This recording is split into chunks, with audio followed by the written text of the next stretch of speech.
Il y avait 5 mètres de creux, la mer était hyper formée. Et là, on se prépare à la baston. Là, il y a 52 nœuds. Pour moi, les conditions étaient vraiment extrêmes. J'avais 60-65 nœuds sur les fichiers en rafale et au près. Dans ces conditions-là, c'est même plus musclé, c'est de la survie, quoi.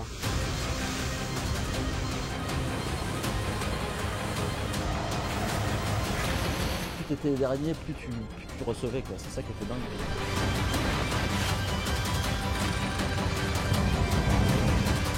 J'ai eu peur, quoi. C'était vraiment dantesque. Et c'était dingue, quoi. C'était complètement dingue.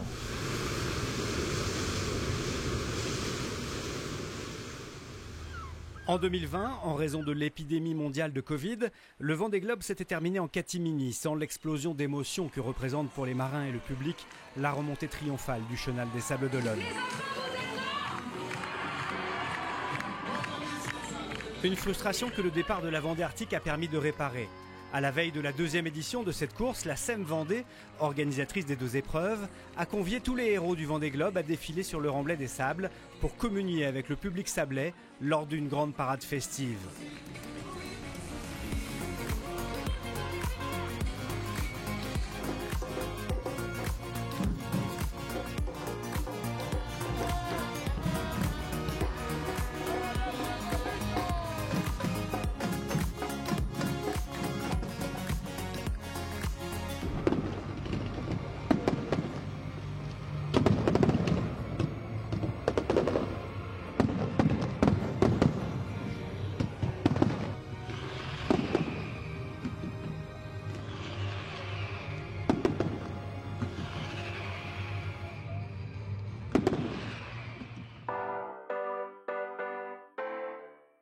Une affluence et une liesse populaire qui se sont poursuivies tout au long des jours qui précédaient la deuxième édition de la Vendée Arctique, au cœur d'un village festif installé à Port-Olona et placé sous le thème de l'Arctique.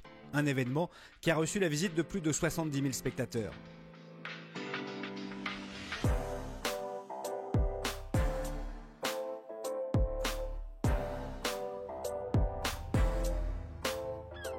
Une course imaginée comme une réplique miniature du Vendée Globe. Une course à laquelle vont participer 25 concurrents sur des bateaux de la classe IMOCA. Ces voiliers de 18 mètres menés en solitaire, dont 8 au départ, n'ont jamais couru le Vendée Globe.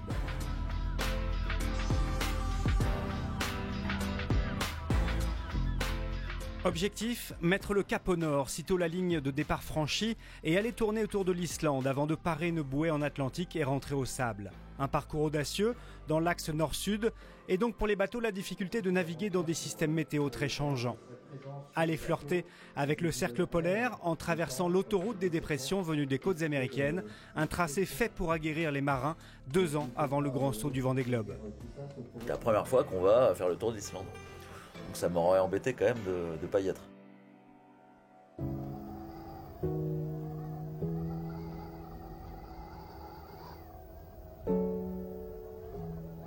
L'Islande, une zone maritime qu'Isabelle Autissier, première femme à avoir fait le tour du monde en solitaire, sillonne régulièrement. Elle nous en décrit quelques pièges. L'Islande est un endroit où il y a beaucoup de courants quand même et beaucoup d'effets de côte qui peuvent être très violents parfois. Si vous avez une situation d'anticyclone avec tout d'un coup de l'air très froid qui va tomber comme ça peut se faire en Antarctique, dans une baie, en une demi-heure, vous pouvez avoir 50 nœuds, quoi.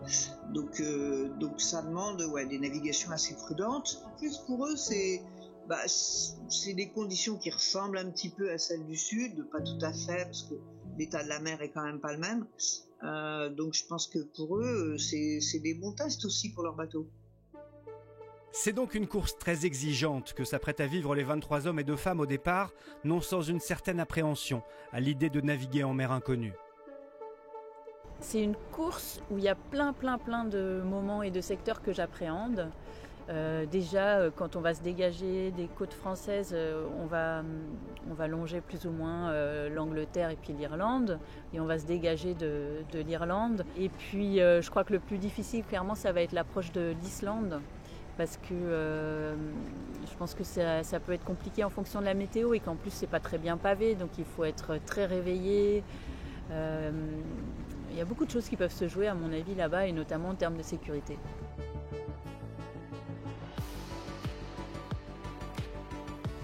On sait qu'on va avoir des dépressions importantes, qu'on va avoir froid, mais à la fois c'est une bonne préparation pour le Vendée, parce qu'on va retrouver, je l'ai dit, des conditions qui sont assez semblables.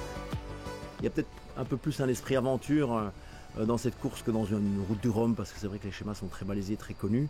Et donc on retrouve un peu aussi ce côté aventure qu'on a sur le Vendée Globe. Je pense que c'était aussi la volonté des organisateurs de venir dans un schéma hors norme ou différent des autres courses. Et donc je pense que c'est intéressant pour tout le monde, et pour les grosses équipes et pour les équipes plus petites comme la nôtre, parce que évidemment on va apprendre beaucoup de choses. Il y a ce match sur un parcours aussi qui va être intense, qui va être technique, qui va être stratégique, qui va être physique. Je sais qu'on va arriver cuit. On a eu un aperçu avec la première édition il y a 2 ans.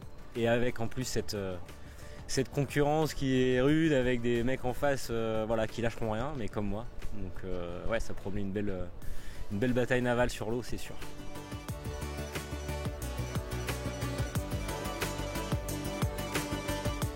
La Vendée Arctique a également pour particularité d'être la première des 5 courses qualificatives pour le Vendée Globe 2024. Objectif donc pour les couples skipper-bateau, terminer à tout prix pour la qualification sportive et engranger le maximum de 1000 pour figurer parmi les 40 marins retenus pour le Vendée Globe.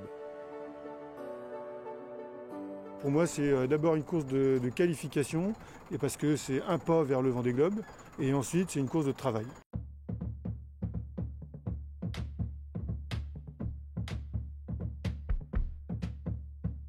« 14 bateaux à foil, 11 à dérive. La flotte a rarement été aussi compétitive à tous les étages. Charlie Dalin, Jérémy Bayou et Thomas Ruyant sont les grands favoris chez les foilers, car ils naviguent sur des bateaux déjà fiabilisés et maîtrisés qu'ils changeront avant le prochain Vendée Globe. Jérémy Bayou sur Charal avait remporté la première édition de la Vendée Arctique. C'est un super souvenir. Et puis c'est vrai qu'on se retrouve ici quasiment 2 ans après, avec un Vendée Globe qui s'est déroulé entre les deux, toujours avec le même bateau. Que je connais maintenant par cœur, et ça sera la dernière, donc j'ai envie de revivre les mêmes choses que j'ai vécues sur la première édition, c'est-à-dire être dans la bagarre aux avant-postes, et puis si le dénouement peut être le même, c'est sûr que je dis oui tout de suite. Dans la catégorie des bateaux à dérive, on retrouve 2 jeunes nouveaux venus dans la classe IMOCA à bord d'anciens bateaux. Benjamin Ferré et Guirec Soudé sont 2 jeunes marins bretons au profil d'aventuriers qui soufflent un vent de fraîcheur sur la classe. Donc on est les piou-piou, comme à l'école de ski, tu sais. C'est ça, donc on est toujours un peu en mode apprentissage, même si Benji le dit pas, mais il a un bateau qui est beaucoup plus performant que le mien quand même. mais ouais, non, l'idée c'est vraiment de continuer à accumuler l'expérience et d'être prêt surtout pour le Rhum cette année. Et puis voilà, l'objectif final c'est quand même le Vendée Globe en 2024. Quoi. Mais là, voyage de ouf, parce qu'en fait, de tous les skippers, ce trajet-là, personne l'a fait en course, donc c'est assez marrant d'aller défricher une nouvelle route, quoi. C'est marrant. Dimanche 12 juin, en début d'après-midi, commence le ballet des départs du ponton. Chaque skipper est salué par ses proches, les officiels et organisateurs de la course, avant d'entamer la sortie du chenal mythique des Sables d'Olonne vers le large.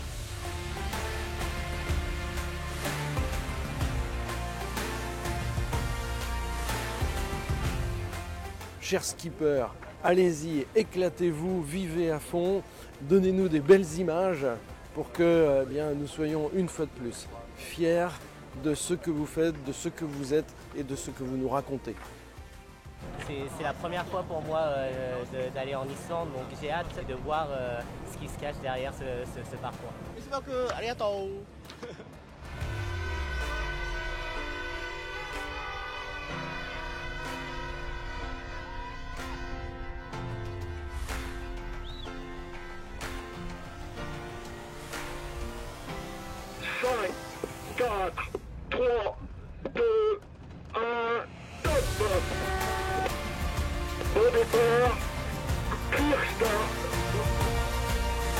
Dans un vent plus faible qu'attendu sur une mer plate, le départ de la 2e édition de la Vendée Arctique est lancé en fin d'après-midi dans la baie des Sables d'Olonne.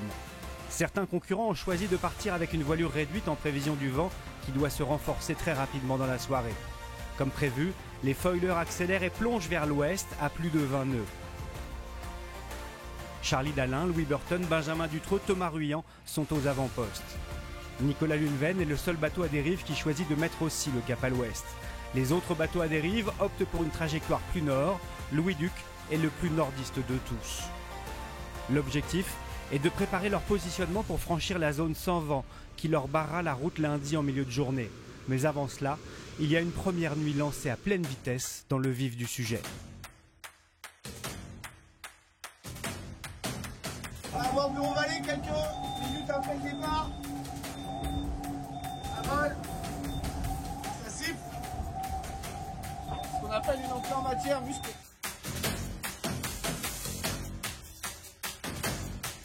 Ça part fort. À 32 là au reaching, ça envoie sévère.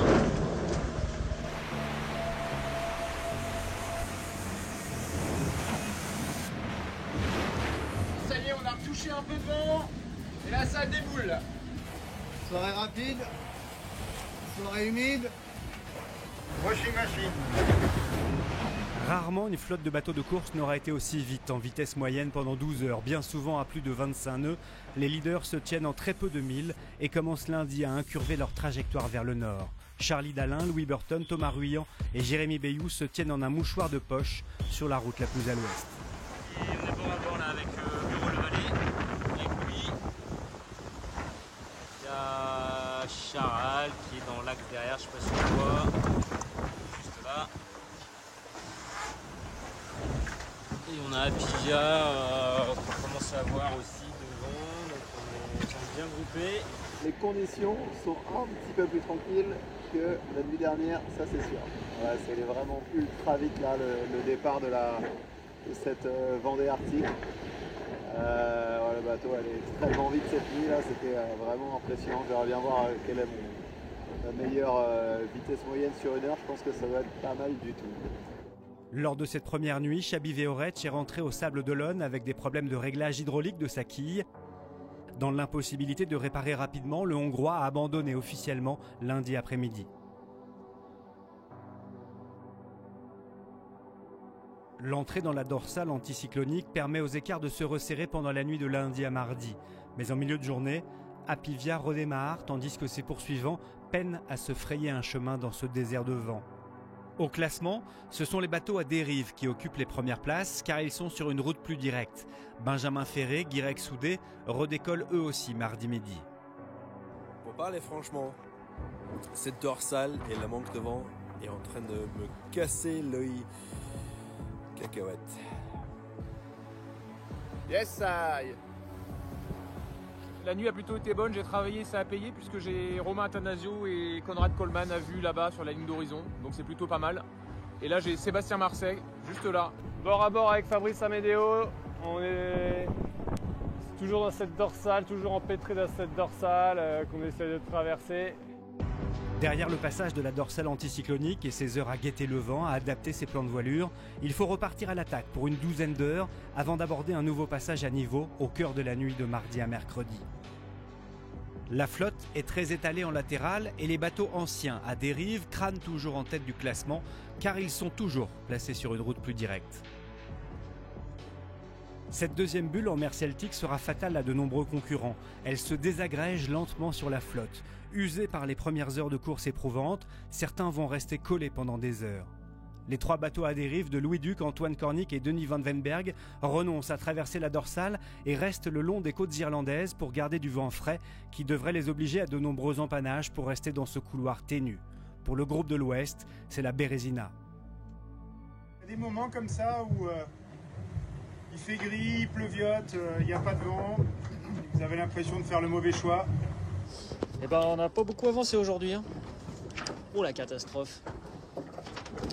Pétole toute la journée. C'est ce moment que Charlie Dalin optimise à merveille. Il est une nouvelle fois le premier à repartir mercredi en fin de journée. En tête depuis le départ de l'option Ouest, il a su se placer parfaitement pour passer les deux passages à niveau et bénéficier des vents établis dès qu'ils se sont stabilisés. Il fait le trou sur ses poursuivants, prend la tête du classement officiel et assomme définitivement ses deux plus proches rivaux qui tentaient de suivre le rythme. Mercredi, ils sont fatalistes et abattus. La situation, elle est pas simple. Ils sont en train de bien partir par devant. C'est une situation qui va entraîner des gros écarts, je pense.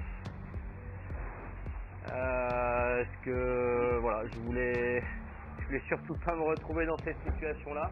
Il y a juste Apivia qui était devant et plus tu es devant, plus tu te barres facilement. Donc là, il va creuser un bel écart.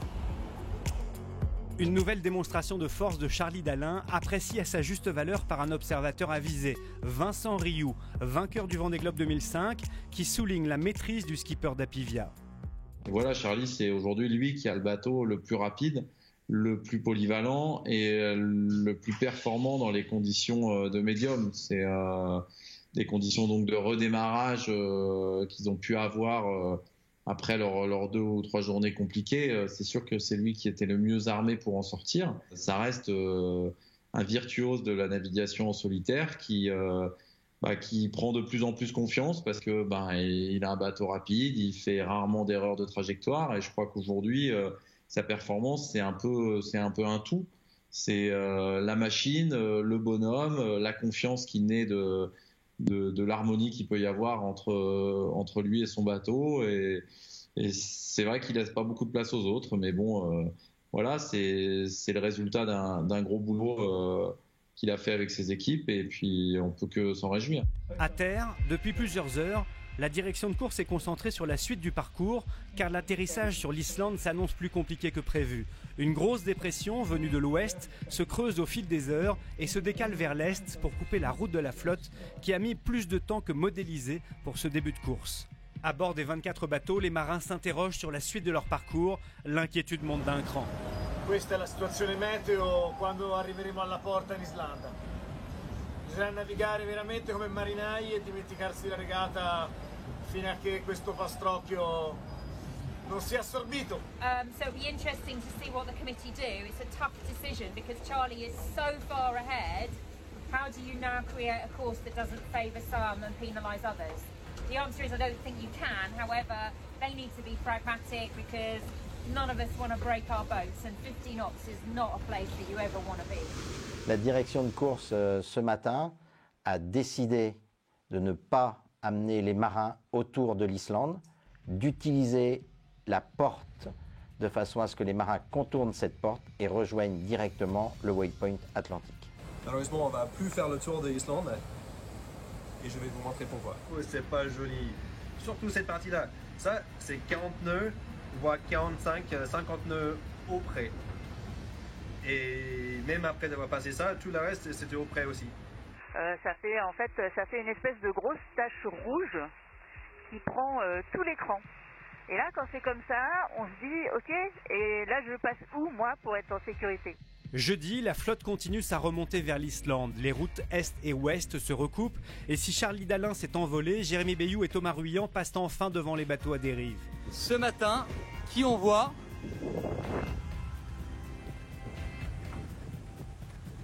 Et bonjour Thomas Ruyant. Le gros de la flotte est très en arrière, dans du vent portant qui se renforce. Les vitesses s'accélèrent et la température baisse. Ouais, si vous n'avez pas le mal de mer, je vais vous montrer comment on accélère un peu en IMOCA. La vitesse là, en à droite là, 20 nœuds là. Complètement taré quoi. J'ai l'impression d'être en planche à voile. Non, pourtant je suis sur un voilier de 18 mètres là. Vers 22h, coup de théâtre. Les prévisions météo se sont encore dégradées. La direction de course choisit de suspendre la course une fois la porte islandaise franchie et espère encore pouvoir relancer les concurrents lorsque la dépression sera passée. Donc il va falloir se mettre en stand-by et attendre les décisions de la direction de course.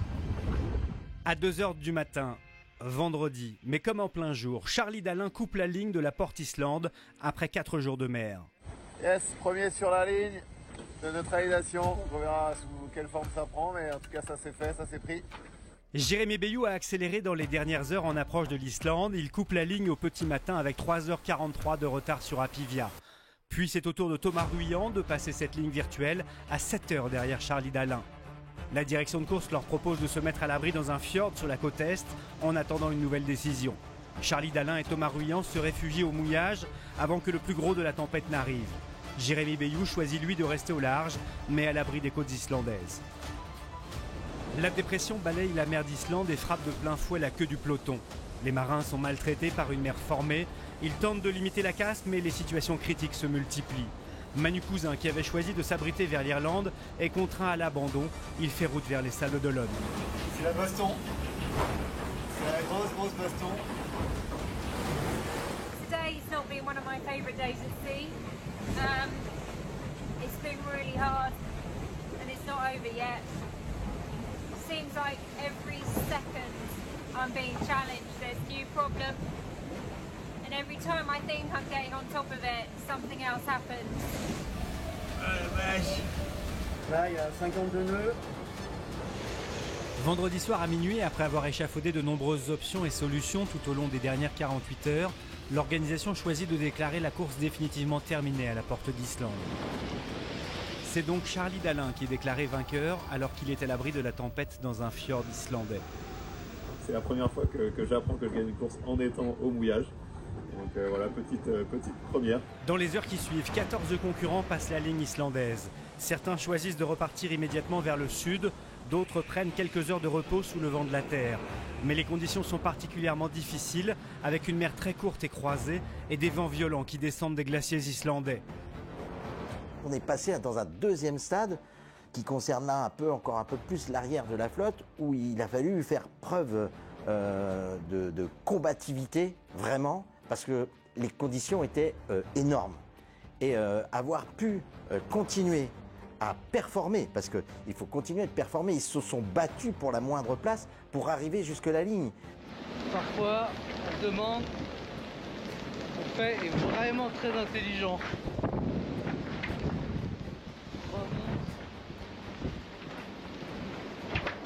À l'Islande, les amis, et on se part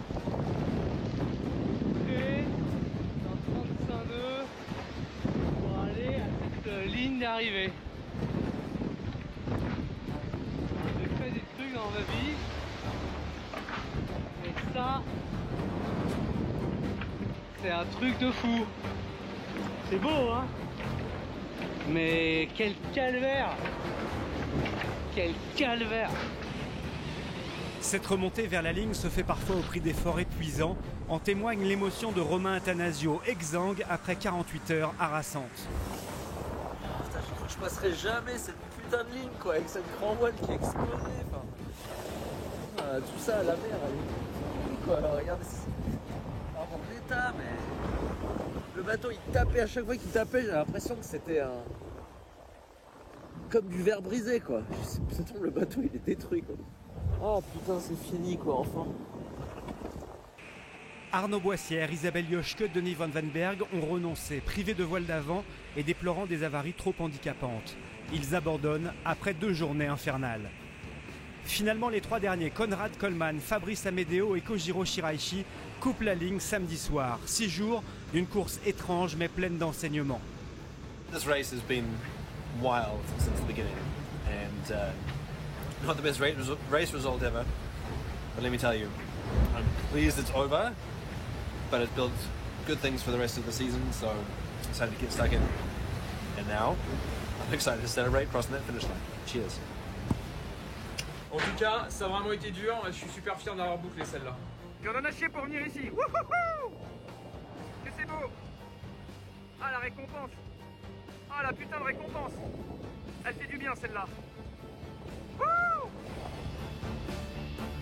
Le convoyage retour vers les Sables d'Olonne se fait dans des conditions de météo et de mer beaucoup plus clémentes et les skippers retrouvent le chenal de Port-Olona jeudi 23 juin.